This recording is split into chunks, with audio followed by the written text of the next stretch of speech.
Olá, internauta da TV O Tempo, estamos aqui novamente para falar de Fórmula 1 e agora sobre o Grande Prêmio da Austrália, que teve como vencedor Nico Rosberg, da Mercedes. E para falar dessa corrida, comigo aqui no estúdio, Ricardo Correia, blogueiro do blog Pé Embaixo. Tudo bem, Ricardo? Tudo bem, Leandro. Uma temporada que começou realmente animada, né? Com uma situação bem diferente da situação do ano passado, em que a Red Bull ganhou com grande facilidade, mas a gente volta a ter uma equipe sobrando. Pelo menos nessa primeira corrida a gente voltou a ter uma equipe sobrando no grid, né? No caso, a Mercedes, que venceu a prova, embora o seu segundo carro não tenha conseguido terminar a corrida, né? O Lewis Hamilton saiu rapidamente da prova, mas nisso a gente já vê uma Fórmula 1 diferente do ano passado, né? Mas diferente mais ou menos também, né? Porque terminou com um carro relativamente superior, que é o carro da Red Bull, e esse ano a gente está vendo que a Mercedes vai dar muito trabalho para as outras equipes. E falando de outras equipes, temos o Felipe Massa. O Felipe Massa, que praticamente não fez nenhuma curva na prova, né? Foi direto pro mato. Né? Não chegou a fazer curva nenhuma, né? No final da reta, ele acabou sendo atingido pelo Kobayashi. O Kobayashi teve um problema nos freios, é o que se diz, né? Um problema nos freios. Se chocou com o carro do Raikkonen antes de bater no carro do Massa e tirou o Massa da corrida. Parece que o carro do Massa não teve nem grandes avarias, mas ele ficou preso ali na brita e não conseguiu continuar na corrida. Uma pena, porque a Williams mostrou, né, com o companheiro do Massa, que tem carro para brigar na parte de cima da tabela. A Mercedes realmente parece estar um pouco à frente aí das outras equipes, mas a Williams mostrou com o Bottas que tem condição de ser o segundo carro mais rápido do grid, se aproximar da Mercedes durante a temporada. O Bottas, para se ter uma ideia, ele nos treinos ficou em décimo, né? A Williams não foi bem na chuva, ele largaria em décimo, perdeu 5 posições para uma mudança de câmbio, então ele acabou largando em 15º, foi ganhando posições até chegar por volta de 5º, 6º lugar na corrida. Quando estava em 5º, ele bateu no muro, né? Forçou demais, bateu no muro, furou o pneu, perdeu um pedaço da roda, foi para os boxes, voltou em último e passou todo mundo de novo e terminou em 6º lugar.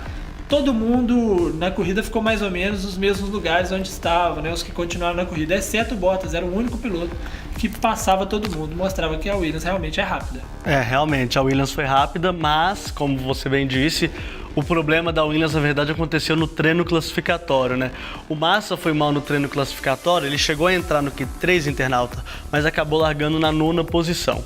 Só que no Q3 teve aquela questão, chove, não chove, chove, não chove. Ele acabou optando por um pneu duro, pelo pneu azul, né, Ricardo, com a marca azul, sendo que todo mundo, na verdade, optou pelo intermediário e conseguiu se dar bem. Na verdade, foi o contrário, né? Na verdade, ele optou pelo intermediário na primeira parte do treino, quando a pista ainda não estava molhada o suficiente, né? O intermediário é aquele da barrinha verde.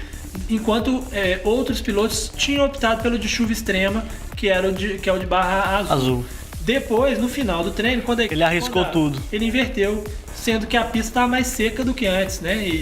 Então, os pilotos que fizeram o contrário, o caso do Alonso, por exemplo, acabaram se dando melhor. E o Massa não conseguiu fazer uma volta limpa durante o Q3, acabou terminando na 9ª posição, mas tinha uma condição de corrida boa. Agora, a Williams, ele admite, a Williams tem problemas com downforce, tem problemas com pista molhada, né? O carro ainda tem uma dificuldade de tração traseira e tem alguns problemas na pista molhada, mas hoje ele disse que o carro tem condições de ser o segundo carro do grid e brigar, principalmente com a McLaren, que foi muito bem na corrida também, né? A liderança de construtores hoje não é da Mercedes, é da McLaren. Exatamente. Levou 2 carros para as primeiras posições, né? O Magnussen em segundo e o Button em terceiro, depois da punição ao Ricciardo da RBR. E o Ricciardo, na verdade, a punição dele, internauta, foi em relação ao fluxo de combustível no motor, né? Exatamente. Talvez seja por isso também que ele estava bem na prova, né? Agora é exatamente isso, né? A Red Bull diz que havia um problema no sensor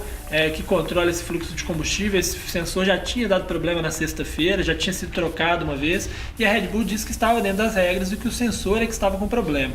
A FIA, no entanto, mandou que durante a corrida eles reduzissem esse fluxo, né, de combustível para o motor. A Red Bull não fez isso, optou por não fazer, e com isso o Ricciardo acabou sendo desclassificado depois, e fica essa incógnita se a Red Bull realmente estava bem, né, se tinha carro realmente para brigar ali na segunda posição, porque o Ricciardo estava muito rápido, né?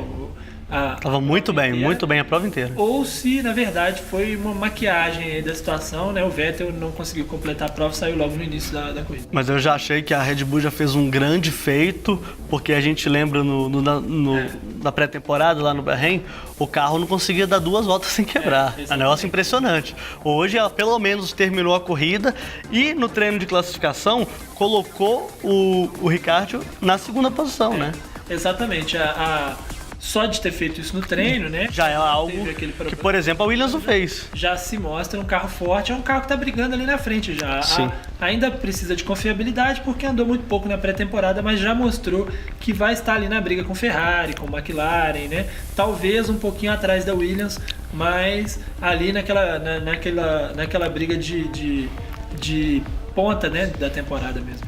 E só para encerrar, internauta, fechando o Grande Prêmio da Austrália, lá em Melbourne, Nico Rosberg da Mercedes venceu a corrida com Kevin Magnussen em segundo e Jenson Button em terceiro. O Fernando Alonso ficou na 4ª posição, com Bottas fechando na 5ª posição.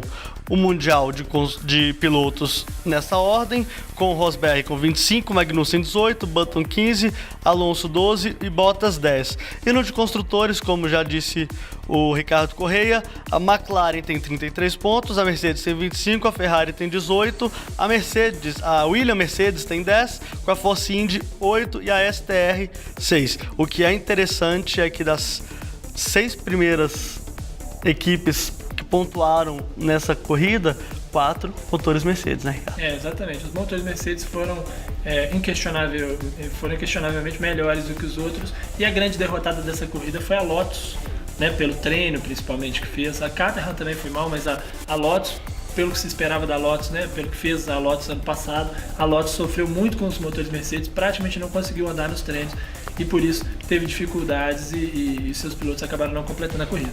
Sem contar também com Vettel e Raikkonen também, que não fizeram provas nada animadoras, não é isso, Ricardo? Sobretudo o Vettel, que não conseguiu terminar, né? O Raikkonen fez uma corrida bastante discreta, né? Muito discreta. O Vettel não conseguiu nem pro Q3, né? Com esse carro da Red Bull. Bom, enfim, internauta, gostaria de agradecer a sua participação.